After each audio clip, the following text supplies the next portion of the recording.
July 2015 is when the Honorable Prime Minister launched Digital India. We are what, 90 months away from them? 16, 17, 18, 19, 20, 21, 22, 22 and a half, 8.5 years, 90 months, 100 months. On that day when he launched, my ranking in global ranking on per capita data consumption was 122 or 123.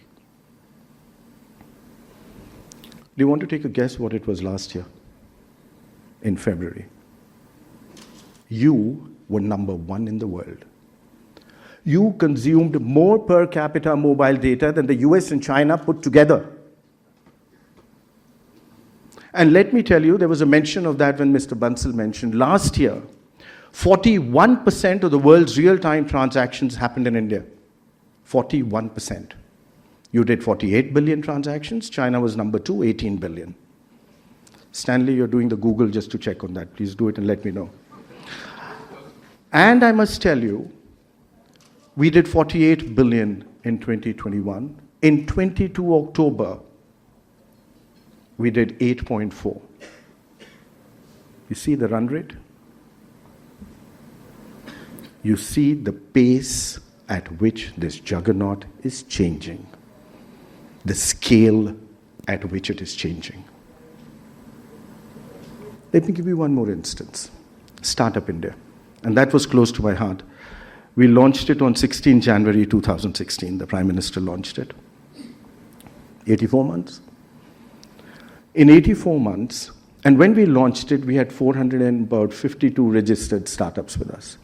And I remember when we were just walking down the podium, the press had asked that, when will you think you are a successful startup nation? And I had said, the day an Indian mother is willing to give her daughter in marriage to a young startup.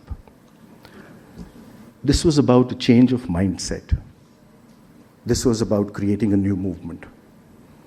In a period of 84 months, you are number 3 in the world in number of unicorns, you are number 2 in the world in number of startups, you are number 1 in the world with new startups adding every day. In fact, in 2021, you added a unicorn every 29 days. In 2022, you added a unicorn every 9 days. In the third quarter of last year, you added more unicorns than any other country in the world. The story of startups is not just about the story of a change. The story of startup in India is a story about entrepreneurship. It's a story about my new generation, but most importantly, it is the story about the ability to access that amazing opportunity in India. You know, until now, we always remember, I remember when I was in Citigroup, every year, just to get some more budget and to get some more, those days there used to be huge cross-border exposure risks. Take you back to the 80s and 90s.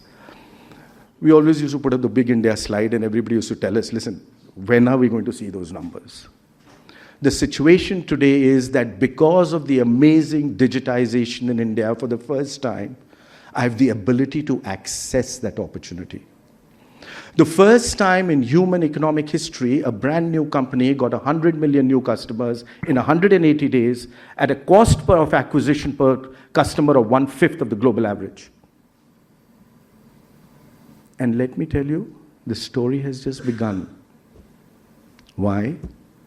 I'm the second largest on the net today. I'm the largest, not yet on the net. And every second, 3 new people are joining that net in India, 2 of them from a village. And don't forget, 11% of the world's population lives in my villages. And let me end with the last point which I have to give to you. Every minute, 30 people are moving from a village to a city in India. Every minute. In the next 10 years, I will create a new United States of America. I need to give them housing, I need to give them infrastructure, I need to give them education, I need to give them water, I need to give them everything. This is the opportunity which I'm talking about. Ladies and gentlemen, just 9,000 days from today, I'll turn 100. 15th August, 2047. I'm an ancient civilization, but I'm one of the youngest democracies on the planet. We often forget that. And on that day, 21% of the world's workforce will be in India. 20% of the world's middle class will be in India. This is the new India, which wants to be with you, partner with you, and walk for your future and for ours. Thank you.